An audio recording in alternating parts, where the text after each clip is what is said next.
બાપુ એક કરોડપતિ શેઠિયો અને બંગલો બનાવ્યો. એક સંતની પધરામણી કરી, કીધું કે બાપુ પધારો મારા ઘરે. સંત આવ્યા, સંતને બધું બંગલો આખો બાપુ આમ બતાવો મળ્યો. પોપટ કાકા કે જો બાપુ આ બંગલો છે, આ બંગલામાં એસી છે, આ બંગલામાં એસી છે, આ બંગલામાં એસી છે.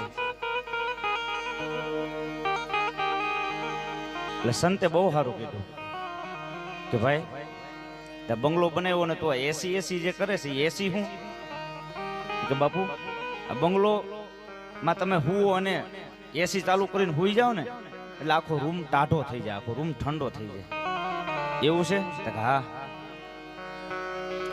કેટલાનો બંગલો છે? બાપુ 1 કરોડનો બંગલો છે. તો એસી ચાલુ કરીને અંદર હુએ છે, તને નીંદર આવે છે? ના બાપુ નીંદર નથી આવતી, ટીકડીઓ લેવી પડે. ટીકડી લેવી તો ઊંઘ નથી આવતી. કે ભલા માણા આ 1 કરોડનો ખર્ચો કરીને આ બંગલામાં એસી ફિટ કર્યા અને બંગલાના પાણા ટાઢા કર્યા, એની કરતા કોઈ ગરીબ માણાના કાળજા ટાઢા કર્યા હોત તો એમને તને ઊંઘ આવી જાત. ભલા માણા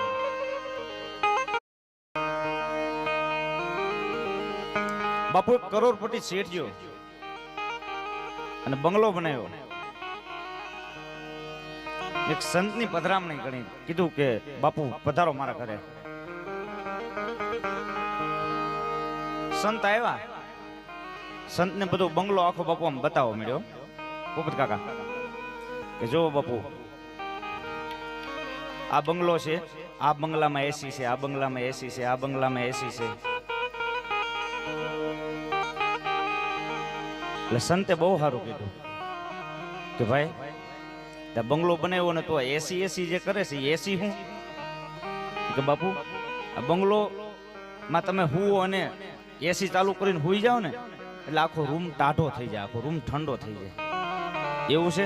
હા. કેટલાનો બંગલો છે? બાપુ 1 કરોડનો બંગલો છે. તો એસી ચાલુ કરીને અંદર હુએ છે, તને નીંદર આવે છે? ના બાપુ નીંદર નથી આવતી, ટીકડીઓ લેવી પડે. ટીકડી લેવી તો ઊંઘ નથી આવતી. કે ભલા માણા આ 1 કરોડનો ખર્ચો કરીને આ બંગલામાં એસી ફિટ કર્યા અને બંગલાના પાણા ટાઢા કર્યા, એની કરતા કોઈ ગરીબ માણાના કાળજા ટાઢા કર્યા હોત તો એમને તને ઊંઘ આવી જાત. ભલા માણા